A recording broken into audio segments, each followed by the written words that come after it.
Hello friends, ओम श्री गणेशाय नमः। ओम नमः शिवाय। आप सभी का स्वागत है आपके अपने यूट्यूब चैनल पर। फ्रेंड्स, आज हम आपको इस वीडियो में बताने जा रहे हैं श्रावण मास के तीसरे अध्याय के बारे में, जिसको सुनने मात्र से ही होंगी आपकी सभी मनोकामनाएं शीघ्र ही पूर्ण। फ्रेंड्स, वीडियो शुरू करने से पहले आपसे रिक्वेस्ट है, अगर आप हमारे चैनल पर नए हैं और आपने अभी तक चैनल को सब्सक्राइब नहीं किया है तो प्लीज सब्सक्राइब कीजिएगा चैनल को, साथ ही प्रेस कीजिएगा बेल आइकन को, जिससे नए वीडियो से रिलेटेड नोटिफिकेशन आपको तुरंत प्राप्त हो सके। और वीडियो पसंद आने पर वीडियो को लाइक और शेयर जरूर कीजिएगा, ताकि सभी भक्तों को इस वीडियो का लाभ प्राप्त हो सके। और कमेंट बॉक्स में ओम नमः शिवाय जरूर लिखिएगा। श्रावण मास महात्म सब प्रकार के विघ्नों का नाश करने वाले, सारी सृष्टि का पालन करने वाले श्री गणेश जी तथा ज्ञान की दाता देवी श्री सरस्वती जी तथा सब पुराणों के कर्ता श्री व्यास जी तथा श्री गुरुदेव जी के चरण कमलों में नमस्कार करके भगवान की श्रद्धा और भक्ति रस में डूबे हुए श्रावण मास की कथा कहती हूँ। श्रावण माह में की जाने वाली भगवान शिव की लक्ष्य पूजा का वर्णन सनत कुमार बोले, हे भगवान, आपने श्रावण मासों का संक्षिप्त वर्णन किया। हे स्वामिन, इससे हमारी तृप्ति नहीं हो रही है, अतः आप कृपा करके विस्तार से वर्णन करें, जिसे सुनकर हे सुरेश्वर मैं कृतकृत्य हो जाऊंगा। ईश्वर बोले, हे योगीश, जो बुद्धिमान नक्त व्रत के द्वारा श्रावण मास को व्यतीत करता है वह 12 महीनों में नक्त व्रत करने के फल का भागी होता है। नक्त व्रत में दिन की समाप्ति के पूर्व सन्यासियों के लिए रात्रि में गृहस्थों के लिए भोजन का विधान है। उसमें सूर्यास्त के बाद की 3 घड़ियों को छोड़कर नक्त भोजन का समय होता है। सूर्य के अस्त होने के पश्चात 3 घड़ी संध्या काल होता है। संध्या वेला में आहार, मैथुन, निद्रा और चौथा स्वाध्याय, इन चारों कर्मों का त्याग कर देना चाहिए। गृहस्थ और यति के भेद से उनकी व्यवस्था के विषय में मुझसे सुनिए। सूर्य के मंद पड़ जाने पर जब अपनी छाया अपने शरीर से दुगनी हो जाए, उस समय के भोजन को यति के लिए नक्त भोजन कहा गया है। रात्रि भोजन उनके लिए नक्त भोजन नहीं होता है। तारों के दृष्टिगत होने पर विद्वानों ने गृहस्थ के लिए नक्त कहा है। यति के लिए दिन के 8वें भाग के शेष रहने पर भोजन का विधान है। उसके लिए रात्रि में भोजन का निषेध किया गया है। गृहस्थ को चाहिए कि वह विधि पूर्वक रात्रि में नक्त भोजन करे, और यति, विधवा तथा विदुर व्यक्ति सूर्य के रहते नक्त व्रत करें। विदुर व्यक्ति यदि पुत्रवान हो तब उसे भी रात्रि में ही नक्त व्रत करना चाहिए। अनाश्रमी हो अथवा आश्रमी हो, अथवा पत्नी रहित हो अथवा पुत्रवान हो, उन्हें रात्रि में नक्त व्रत करना चाहिए। इस प्रकार बुद्धिमान मनुष्य को अपने अधिकार के अनुसार नक्त व्रत करना चाहिए। इस मास में नक्त व्रत करने वाला व्यक्ति परम गति प्राप्त करता है। मैं प्रातः काल स्नान करूंगा, ब्रह्मचर्य व्रत का पालन करूंगा, नक्त भोजन करूंगा, पृथ्वी पर सोऊंगा और प्राणियों पर दया करूंगा। हे देव, इस व्रत को प्रारंभ करने पर यदि मैं मर जाऊं तो हे जगतपते, आपकी कृपा से मेरा व्रत पूर्ण हो। ऐसा संकल्प करके बुद्धिमान व्यक्ति को श्रावण मास में प्रतिदिन नक्त व्रत करना चाहिए। इस प्रकार नक्त व्रत करने वाला मुझे अत्यंत प्रिय होता है। ब्राह्मण के द्वारा अथवा स्वयं ही अति रुद्र, महारुद्र अथवा रुद्र मंत्र से महीने भर प्रतिदिन अभिषेक करना चाहिए। हे वत्स, मैं उस व्यक्ति पर प्रसन्न हो जाता हूँ, क्योंकि मैं जलधारा से अत्यंत प्रीति रखने वाला हूँ, अथवा रुद्र मंत्र के द्वारा मेरे लिए अत्यंत प्रीतिकर होम प्रतिदिन करना चाहिए। अपने लिए जो भी भोज्य पदार्थ अथवा सुखोपभोग की वस्तु अति प्रिय हो, संकल्प करके उन्हें श्रेष्ठ ब्राह्मणों को प्रदान करके स्वयं महीने भर उन पदार्थों का त्याग करना चाहिए। हे मुने, अब इसके बाद उत्तम लक्ष्य पूजा विधि को सुनिए। लक्ष्मी चाहने वाले अथवा शांति की इच्छा वाले मनुष्य को लक्ष्य बिलपत्रों या लक्ष्य दुर्वा दलों से शिव की पूजा करनी चाहिए। आयु की कामना करने वालों को चंपा के लक्ष पुष्पों तथा विद्या चाहने वाले व्यक्ति को मल्लिका या चमेली के लक्ष पुष्पों से श्री हरि की पूजा करनी चाहिए। शिव तथा विष्णु की प्रसन्नता तुलसी के दलों से सिद्ध होती है।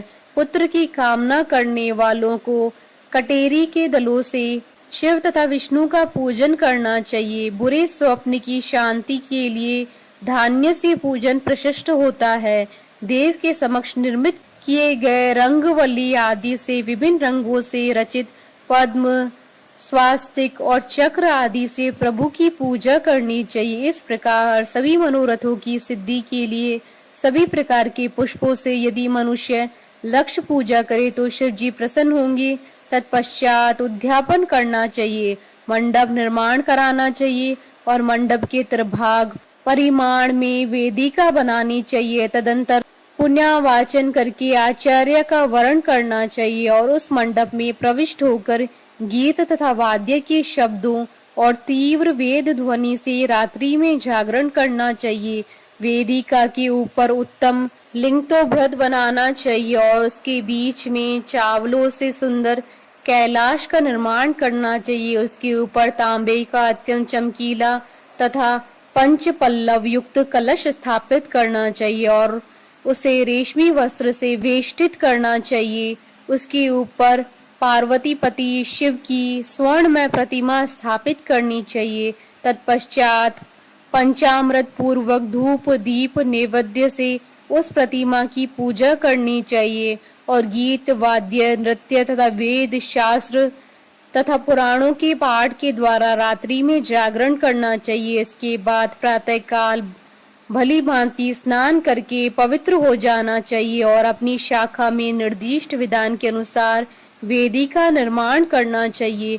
तत्पश्चात मूल मंत्र से या गायत्री मंत्र से या शिव के सहस्त्र नामों के द्वारा तिल तथा घृत मिश्रित खीर से होम करना चाहिए अथवा जिस मंत्र से पूजा की गई है उसी से होम करके पूर्णाहुति डालनी चाहिए। इसके बाद वस्त्र अलंकार तथा भूषणों से भली भांति आचार्य का पूजन करना चाहिए। तत्पश्चात अन्य ब्राह्मणों का पूजन करना चाहिए और उन्हें दक्षिणा देनी चाहिए। जिस जिस वस्तु से उमापति शिव की लक्ष्य पूजा की हो उसका दान करना चाहिए। स्वर्णमयी मूर्ति बनाकर शिव की पूजा करनी चाहिए। यदि दीप कर्म किया हो तो उस दीपक का दान करना चाहिए। चांदी का दीपक और स्वर्ण की वृत्ति का अर्थात बत्ती बनाकर उसे गोघृत से भरकर सभी कामनाओं और अर्थ की सिद्धि के लिए उसका दान करना चाहिए। इसके बाद प्रभु से क्षमा प्रार्थना करनी चाहिए। अंत में 100 ब्राह्मणों को भोजन कराना चाहिए। हे मुनि, जो व्यक्ति इस प्रकार पूजा करता है मैं उस पर प्रसन्न होता हूँ। उसमें भी जो श्रावण मास में पूजा करता है उसका अनंत फल मिलता है। यदि अपने लिए अत्यंत प्रिय कोई वस्तु मुझे अर्पण करने के विचार से इस मास में कोई त्यागता है तो अब उसका फल सुनिए। इस लोक में तथा परलोक में उसकी प्राप्ति लाख गुना अधिक होती है। सकाम करने से अभिलिषित सिद्धि होती है और निष्काम करने से परम गति मिलती है। इस मास में रुद्राभिषेक करने वाला मनुष्य उसके पाठ की अक्षर संख्या से एक एक अक्षर के लिए करोड़ों करोड़ों वर्षों तक रुद्र लोक में प्रतिष्ठा प्राप्त करता है। पंचामृत का अभिषेक करने से मनुष्य अमरत्व को प्राप्त करता है।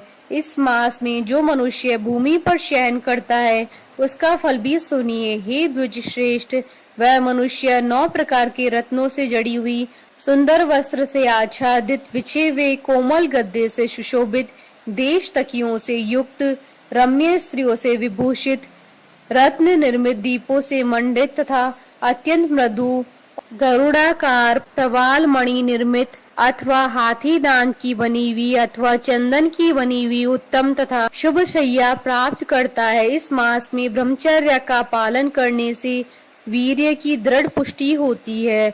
ओज बल शरीर की दृढ़ता और जो भी धर्म के विषय में उपकारक होते हैं वह सब उसे प्राप्त हो जाते हैं। निष्काम ब्रह्मचर्य व्रति को साक्षात ब्रह्म प्राप्ति होती है और सकाम को स्वर्ग तथा सुंदर देवांगनाओं की प्राप्ति होती है। इस मास में दिन रात अथवा केवल दिन में अथवा भोजन के समय मौन व्रत धारण करने वाला भी महान वक्ता हो जाता है। व्रत के अंत में घंटा और पुस्तक का दान करना चाहिए। मौन व्रत के महात्म से मनुष्य सभी शास्त्रों में कुशल तथा वेद वेदांग में पारंगत हो जाता है तथा बुद्धि में बृहस्पति के समान हो जाता है। मौन धारण करने वाले का किसी से कलह नहीं होता है, अतः मौन व्रत अत्यंत उत्कृष्ट है। इस प्रकार श्री स्कंद पुराण के अंतर्गत ईश्वर सनत कुमार संवाद में श्रावण मास महात्म्य, नक्त व्रत, लक्ष्य पूजा, भूमि शयन, मौन व्रत आदि कथन नामक तीसरा अध्याय पूर्ण हुआ। बोलिए भगवान शंकर, माता पार्वती जी की जय। हमारे साथ इस वीडियो में अंत तक बने रहने के लिए आपका धन्यवाद। ओम श्री गणेशाय नमः। ओम नमः शिवाय।